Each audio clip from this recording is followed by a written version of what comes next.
What is going on, you guys? KrypticElement here, coming at you with the brand new Battlefront 2 news video here to the channel. So a brand new community transmission just released like while I was writing a paper for school, so this is something else, but we're gonna go right into it. We're gonna jump straight into this community transmission. I'm going to leave a link in the description below to the full community transmission if you would like to read into the whole thing for yourselves. So the big gist: we are getting new changes to a lot of the clone troopers. We're getting armored officers and whatnot. Starting off, as part of this update, clone troopers will have a new default appearance. The frequently requested shinies will now become the default look for all clone troopers.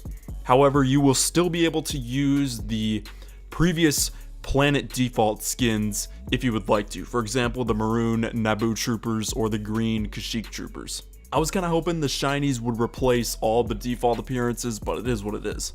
As you guys can see right here, this is what some of the Phase 1 Wolfpack troopers are looking like in the update.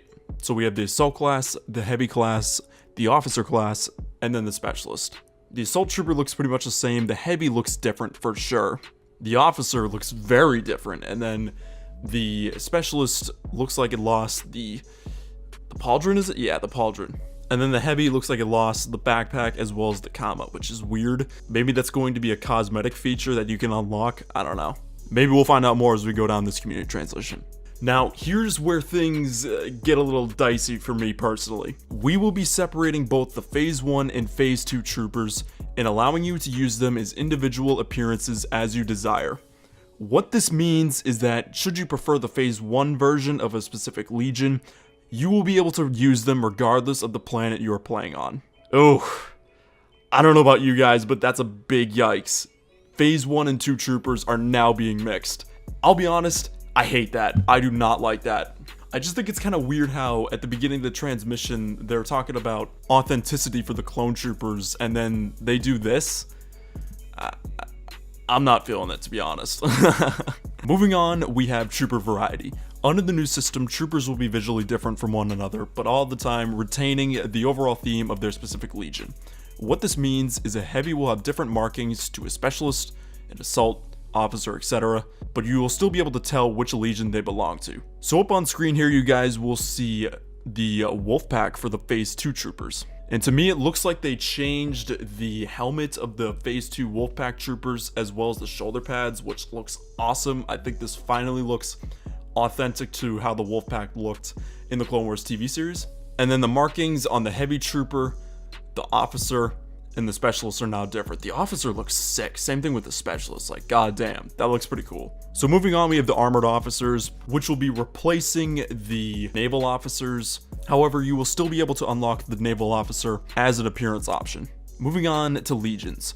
The changes being made also means that the number of potential Clone Trooper Legions being available to choose from will increase. Going down the list, we have new default shinies, including Navigational Officer, the 501st, the 327th, the 91st Recon Corps with new helmets. Is that confirming Neo's style helmets? I think it might be. I don't know about you guys, but I'm feeling that. The 104th Wolfpack, the 212th Attack Battalion, Coruscant Guard, the 41st Elite Corps, the 181st Armor Division, the 87th Sentinel Corps, the 41st Ranger Platoon. Okay, so the 181st, if I'm assuming, is Mace Windu's Purple Troopers. The 87th Sentinel and the 41st Ranger, I honestly have never heard of these guys before. I'm gonna Google this right now. 81st Sentinel Corps. Star Wars. What? Okay, this is... I don't know. I don't think these troopers exist as of right now. I don't know. I'm confused. And then we have the 41st Ranger Platoon. Let's Google this.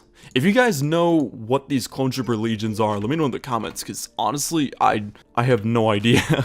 Okay, so the 41st Ranger Platoon, maybe this is a type of 41st Elite Corps division? I have no idea. All I'm seeing for the search results are like 41st style troopers. Moving on, we have exchange crates. With these changes, we will be implementing a system that will exchange the old appearances for the Phase 2 version of the new appearances. As part of this process, we will be removing the currently existing appearance from the game. What this means is that anyone that currently owns either or multiple of the 104th, 212th, 41st, 327th, or 91st appearances will receive the updated versions via an in-game crate. Simply head to the crate menu once the update is live and you'll find your new appearances waiting for you. So that's pretty cool how there's now exchange crates, and underneath this little paragraph, we have a look at the Phase 1 501st Troopers, which look freaking incredible. Like, I am stunned. Like, these guys look dope. Moving on to appearance costs, with the inclusion of officers getting armored appearances, the Legion bundles will now cost 60,000 credits or 1,500 crystals. Legion bundles will contain all of the Phase 2 appearances for a specific Legion. Phase 2 Clone Trooper appearances will be classified as rare and will cost 20,000 credits each or 500 crystals. The Phase 1 variants will be common and are priced at 5,000 credits each, or 150 crystals. Now, when the Chosen One update arrives, every player will get something called the Chosen One Crate. This crate will give everyone a few Clone Trooper appearances, like sort of like a starter kit, along with some credits. Now, here's what's going to be included. The 41st Ranger Platoon, again, that's that mysterious Clone Trooper division that I do not know, maybe it's out there somewhere, but it includes Phase 1 and Phase 2 of that Legion. All 4 Phase 1 appearances for the 41st, 91st, 104th, 212th, and 327th, as well as 60,000 credits. What? Oh my god, that's a lot. The Chosen One crate will be available from February 27th and will be available indefinitely. So if you want to play in 2 months and you want to get the crate then, you could do that, from the sound of this. And then it talks about how we're getting the Coruscant Guard, nothing major there, and then moving on to the 501st. We have the 501st in their Phase 2 Trooper gear, which looks awesome. The Specialist has like this cool little gash line on it. I don't know how to describe it, but it looks awesome. So guys, what do you think of all this news? Personally, I think all of this is sick, except for the mixing of phases. That I could see getting a lot of backlash for, at least from me. Like, I do not like the sound of that. That just, oh my god. I hope there's mods or something that comes out that fixes that. But yeah, let me know what you guys think of this community transmission in the comment section down below. Once again, link to that article will be in the description if you guys would like to check it out. Drop a like if you guys enjoyed the video. Subscribe to join the episode growing table of elements. We're on the road to 3,000 subscribers, you guys. Let's hit that. But until next time, I will be signing off. KrypticElement, out of here. Peace.